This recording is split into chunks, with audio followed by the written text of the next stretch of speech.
নমস্কার, আমি অ্যাস্ট্রোলজার মনীষা শাস্ত্রী বলছি।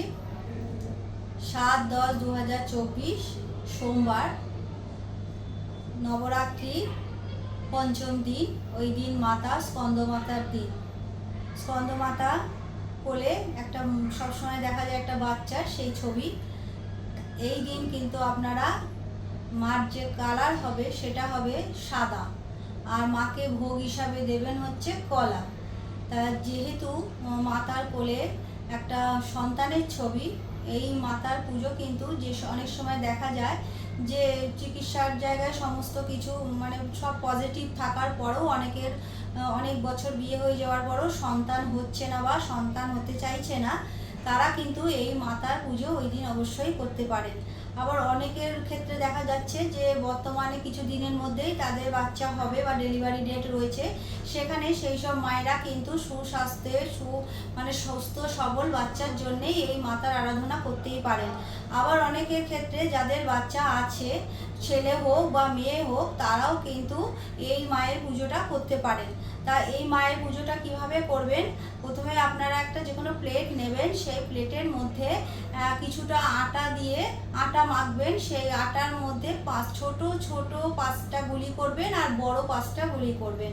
তার বড়টার ওপরে কিন্তু ছোট গুলিটাকে বসাবেন। 5টা টোটাল ছোট, 5টা টোটাল বড়।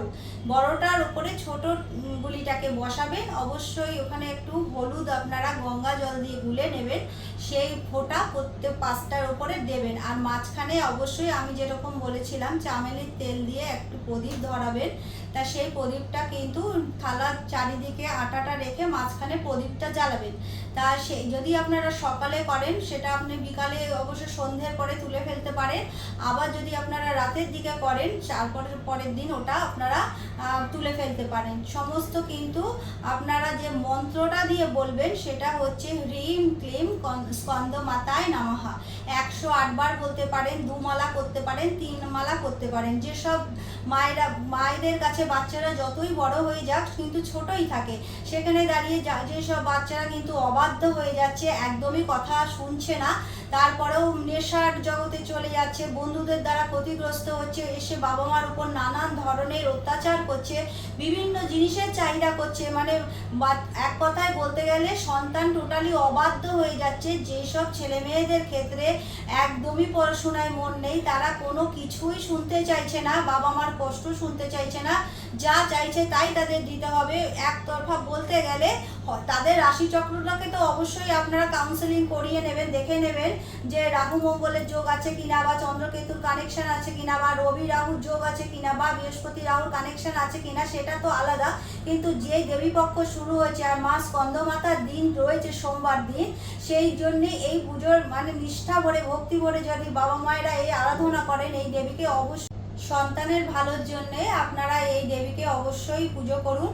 আর যে আটার গুলিগুলো আপনারা তৈরি করেছেন সেইটা পরের দিন হোক বা সন্ধ্যেবেলায় হোক, সকালে করলে সন্ধ্যেবেলায় আপনারা ওই পুরো আটার সাথে চিনি মাখিয়ে মিশিয়ে এটা কোনো জায়গায় কোনো গাছের পাশে রেখে আসতে পারেন যেখানে অনেক পিঁপড়ে থাকছে, তারা এটাকে ভোগ হিসাবে খেয়ে নেবে। অথবা আপনারা এই আটার ছোট ছোট গুলি করে আপনারা মাছকেও খাইয়ে দিতে পারেন, অথবা টোটাল সমস্ত আটাকে এক জায়গায় করে আপনারা কিন্তু এটা গরুকেও খাইয়ে দিতে পারেন। এইভাবে পুজোটা করুন, অবশ্যই সুফল পাবেন। আপনাদের সন্তান যারা অতিরিক্ত অবাধ্য হয়ে গেছে, সমস্যা হচ্ছে সন্তানকে নিয়ে, সেখানে কিন্তু এই মাতার আরাধনা করুন, অবশ্যই আপনাদের সন্তানের মঙ্গল হবে।